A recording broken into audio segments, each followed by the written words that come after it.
What's up everyone, it's day 5 of Big Brother 24 and the jealousy and hate towards Taylor seems to have no end in sight. Now there are going to be some negative updates today, so before we get to the negative, let's try and have a bit of positivity as it's Elvis week on TV Talks with Tom Fox, so here we go. Well, Paloma hates Taylor, Jasmine does too, so does Monty, he don't have a clue. Everyone seems to hate Taylor too. Well, it's a load of bull and there doesn't seem to be a breakthrough. Well, they hate Taylor because she's smart, she's got confidence, she's a real sweetheart. Taylor's well dressed, the house is pressed, everyone seems to be obsessed. Everyone seems to hate Taylor too.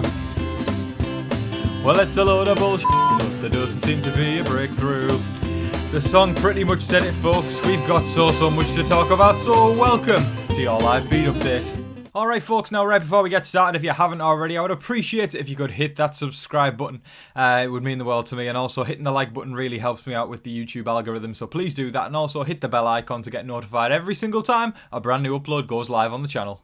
Alright folks, let's delve into the updates, and once again for the second day in a row, it's pretty much negativity city, so strap yourselves in folks to be educated rather than entertained. Okay, so I'm not going to go consequentially of the day, I'm just going to kind of do things all over the place because there wasn't necessarily any game talk, it's very much just bashing Taylor, that's it, so we'll just have to try and get that out the way just to make sure everybody understands what the house guests are actually saying, because the edit on TV isn't necessarily always going to show that or not show it to the extent that it's actually happening, so let's do our best to delve into everything that's going on. So I get the feeling that the DR has potentially told some of them in there, whoa, calm down a bit because you're going too far, because it seemed like towards the afternoon they were kind of trying to mend bridges. I mean, that didn't last long, of course, because they continued to bash her towards the night time.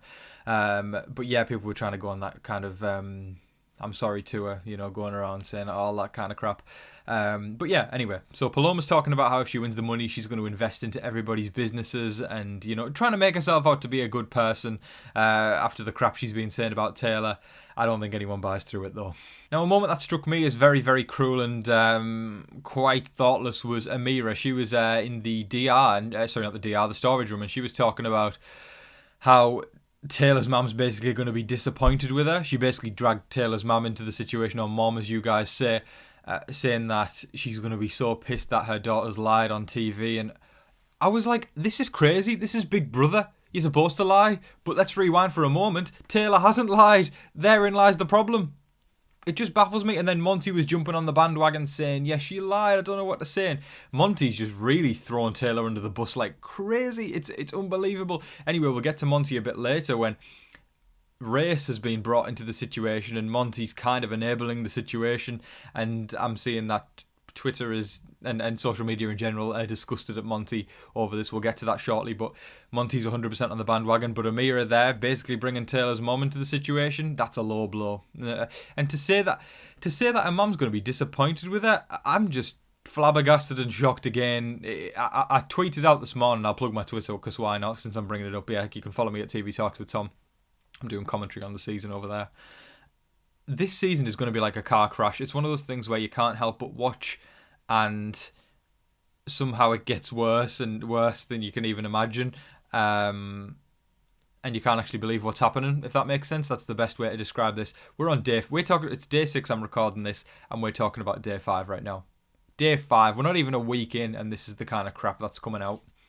Okay, more on Daniel now, and he was talking about how he said he's, you know, having worked in the entertainment business for so long, you know, in Vegas, saying he's had to share living space with people, you know, living on buses and stuff like that. He says he knows people, he's got them figured out, he can just tell when somebody's bad news, etc.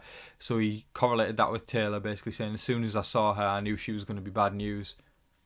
What on earth is that absolute bull crap? That is just, he was saying, you know, you can see in someone's eyes and stuff like that, and I'm just, based on what? Nobody has actually gone up to Taylor throughout all of this bullcrap and actually cleared the air with her or asked her to clear something up or whatever. Not that they should have to. Not that Taylor should have to clear things up, but it's the fact that he just jumped to a conclusion immediately, just like the rest of the house did because she works in pageantry and because she's been a pageant girl. It's absolutely pathetic. Seeing the treatment of Taylor is absolutely heartbreaking.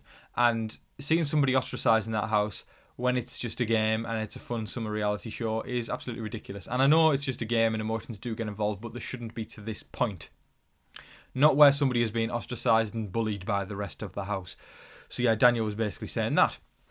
Then he kind of broke down crying in the garden later when he was in the backyard when he was talking to Monty, saying, you know, he's basically panicking that the fact that at the end of this week, Terence and Taylor are on the block. He's basically saying if 2 black people are on the block at the end of the week, he's worried that he's going to come out of this and be seen as a racist. And he says that he's screwed, he's effed, he said, if he comes out. And then Monty's like patting him on the back saying, no, it's okay. Like basically enabling him and saying, you know, it's all right, it's fine. And I'm basically seeing a lot of people on social media saying Monty should know better, and people are quite frankly disgusted in him. I don't feel like I can commentate on that being a white person. I don't feel like I'm in that position, but I can understand what people are saying. I can understand how people can be annoyed at Monty. I'm just annoyed at the whole house, to be honest, as a whole, for ostracising Taylor rather than getting into specifics. But it's crazy.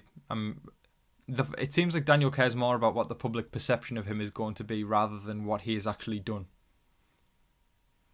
Yeah, I don't like that. And speaking of race being brought into it, Paloma said something very questionable, which we're going to get onto very shortly. Alright, okay, continuing on this with Daniel still involved, but Paloma's basically saying that she doesn't want to get hate from voting 2 black people out because she wants to target Terence next week. Daniel then chimed in basically saying, you know, how do you think I feel, you know, having, you know, 2 black people on the block at the end of the week? And Paloma was saying, you know, we need to put that aside and America needs to put that aside. And then Daniel was saying, but they won't. And quite frankly, I'm glad that they won't, because I don't even know what to say. I feel like do you know what? For this one, I'm just going to deliver the update and then let y'all think what you want to think, because there's really not much for me to say here apart from I'm just disappointed in the behaviour of these house guests, and it's a real damn shame. Let's remember though, we've got the backstage boss twist, so with a little bit of luck, hopefully Taylor will be able to stay. But do you know what? A part of me as well kind of wants Taylor to be evicted this week, not out of malice or not out of hate, for her own sanity and so she isn't bullied any further. But I guess only time's going to tell what's going to happen with that backstage boss twist. But it's crazy town that's going on in that house. And like I said, it's like a car crash. It's one of those things where you kind of feel like you shouldn't be watching, but you keep on watching. And somehow you can't actually believe what's quite happening in that house. Now for potentially the most unexpected and disappointing update of today. Michael and Brittany are now on board with the Taylor hate train, and it's just really, really difficult to see. I think Terence jumped on it yesterday. He's kind of conspiring with Monty about stuff. But yes, that makes 15 out of 16 of the house guests against Taylor now. I'm going to have to break the Michael and Brittany one down though, because they were sat with Amira and Jasmine, and they were kind of talking about what their goodbye message is going to be to Taylor. Not only is that condescending already when she's not even on the block, but yeah, anyway, they were talking about that. Then Michael jumped in and was like, you know, you didn't win Miss Congeniality, and basically making out all this kind of crap. And then they started talking about, I think it was Amira who said Alyssa or Paloma would be the person who wins Miss Congeniality. And also Taylor did win Miss Congeniality, so they're also wrong there. As far as I'm aware, she won it anyway. So for him to go twist that as well. But then we saw, and Brittany didn't really pitch anything into the conversation, but she was smiling and laughing along. I do think it's a little bit of peer pressure going on there, because we saw Michael and Brittany afterwards in the Have Not room talking to each other. I think they were basically saying that they have no problem with Taylor, they do like her. I think it's a case of they had to jump in with the clique, with the gang, because of the fact that they're probably going to be ostracised if they don't. So there's one part of me on a game level that's going, yes, I understand that, because otherwise you're screwing your chance at $750,000, which is a hell of a lot of money. But equally, is your dignity and the way you treat people worth that, is my other side of the argument. And them becoming not only complicit but join in. Brittany was more complicit, whereas Michael actually joined in at this point.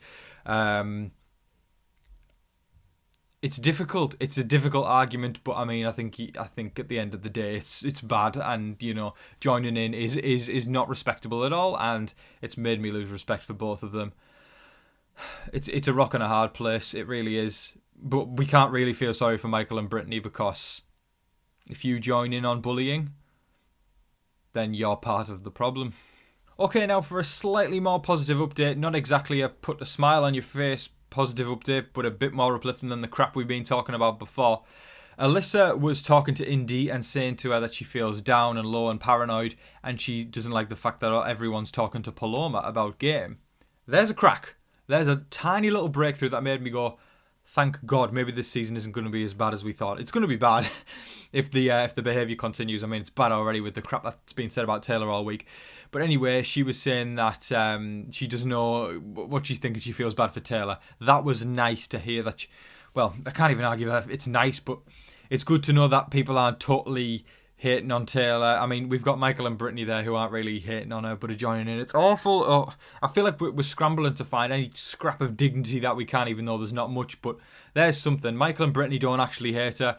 Indy and Alyssa, I think, second guessing what's going on in this house. So I'm not saying this is good by any stretch of the imagination, but it's better than everybody just totally dogging down Taylor, right? It's not good, but it's... I think you all know the kind of vibe I'm going for here. Like I'm saying, it's not good, but it's better than everything being down and out, right? So I'm hoping that's going to kind of spiral into something that looks a little bit more positive, but there's a long way to go for it to look positive. That is all of your live feed updates for today, folks. I thoroughly hope you all enjoyed watching. Again, it feels weird saying that. Thoroughly hope you all enjoyed watching, because it's more kind of an educational one over the past few days. I'll say this, I hope you enjoyed the song at the beginning, because I tried to inject a little bit of positivity into it.